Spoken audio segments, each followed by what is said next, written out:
Hello folks, coming to you today from the New Orleans City Park driving range, a place I've spent a lot more hours than I'd like to admit right here. But one of the things I wanted to talk about in the first few episodes of the BManz Golf Show here on YouTube and BManzella.com is, how do you start from scratch? What if you're a new golfer?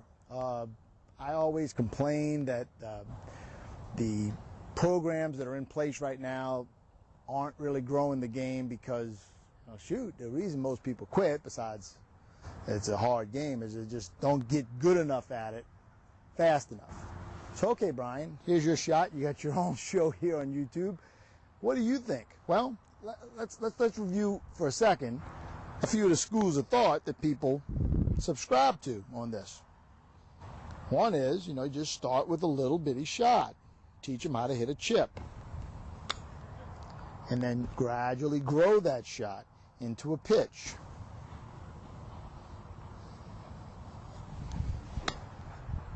And then gradually grow that shot into, let's say, like a punch, or what I call a punch with a swivel. And then eventually you make it full swings, and you can go on and get your driver out and tee it up high and go beat all your friends. That's one way to do it. But over the years, I found out that that way, for some people, takes too long. If you watch my other two YouTube videos, episode 1 talked about the basic thing that you're trying to do in golf is you're trying to make a divot in front of the ball. Like this 3-ball drill. I got 3 balls in a straight line, and you're trying to hit a shot where you hit the ball first and then you take a divot. Well, that's the very first thing I show a new golfer now. I say, okay, now, here's what I want you to do. I want you to have this line of the 3 balls. I want you to have this line right between your feet. So, have them set up. And do I want the ball directly in the middle of the stance? No, I kind of like the ball a little bit further forward than that, but this is their first attempt. Okay, and I show them, like, I'm not going to waste any time showing you again.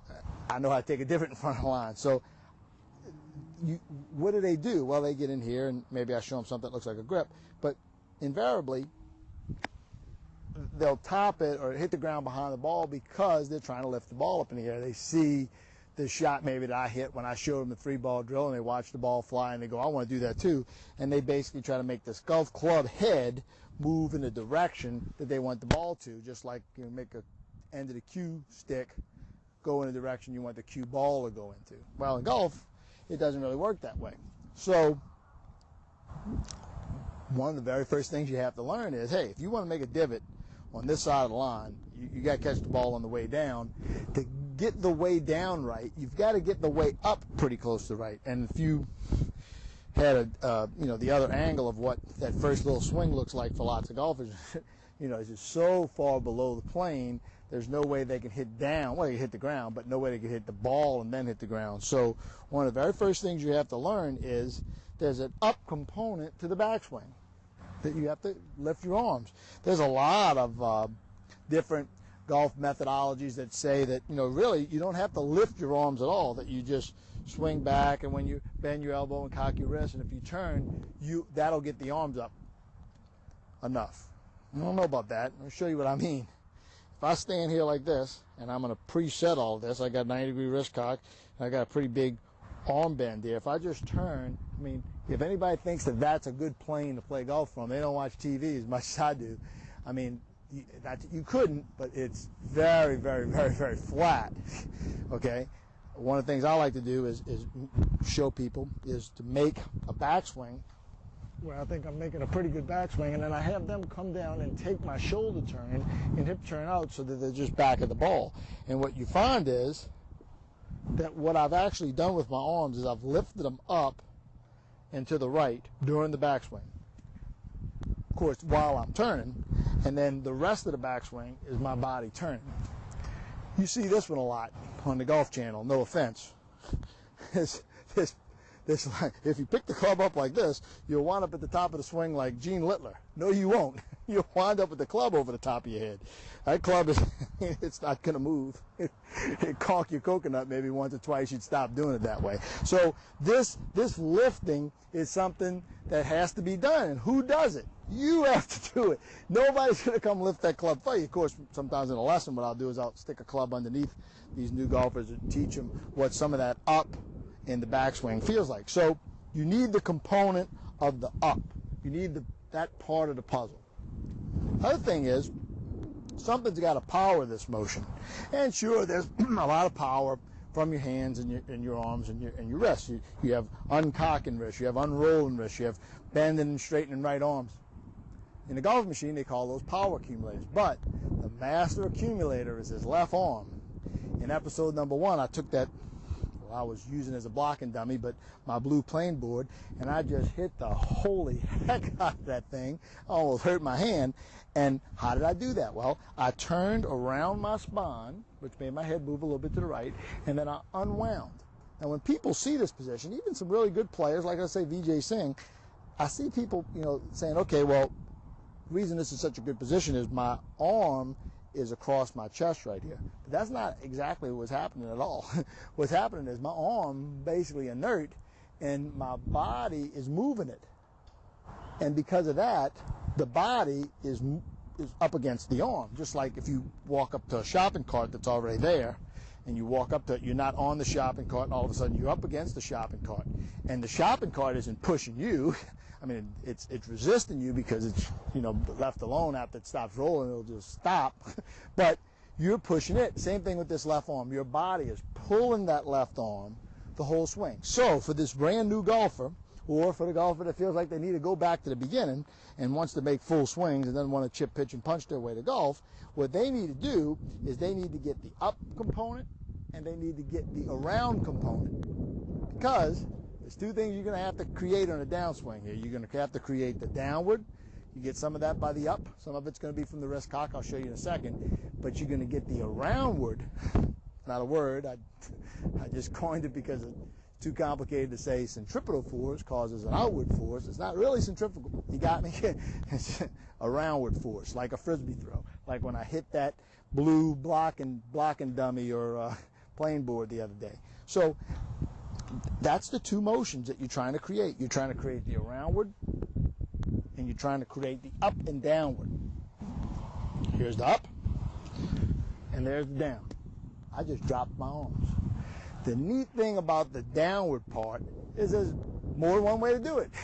You can do it by pulling your arms down, you can do it by pushing your arms down, or you can just let good old gravity work. So what a lot of people do, and I've talked about this at great length in my video, Never Hook Again, which is a pattern for people who basically get the club face too close at some point in their development and have to swing to the right of Rush Limbaugh to play it, and they need to be sort of de-hooked. Well, this idea of this lift and then this drop, and instead of the drop happening way back here where it would left alone, is you want the drop to happen on the ball. So here's the lift and the drop, with the turn, of course, on the backswing. And here's the lift and the drop while I pivot. So in other words, instead of the drop happening here, if I pivot while it's dropping, it's going to hit the ground, hopefully right by the ball. You got a little bit of aiming, and your eyes are good, eye-hand coordination's good.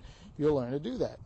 So here's the lift, there's the drop, and the unwind.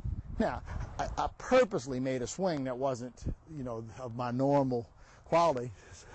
Some of my detractors out there might like it better. But anyway, the point is I just tried to do it like a new golfer would. I would just get the lift, get the drop, get the unwind, and try to catch that ball on the way down. And if you can't hit the ball on the way down, shoot, just put the two balls in the line and just see if you can take the divot in front of the line. And at some point, you'll be able to do it. Well, another thing that happens a lot of people don't realize is the finish is not really something that you actually move all the way to. Of course, you can pretty much tell that to any new golfer. The finish is something that happens because you've actually pulled your arms to a spot where your arms, get swung past your body here. And on this side of your body, see?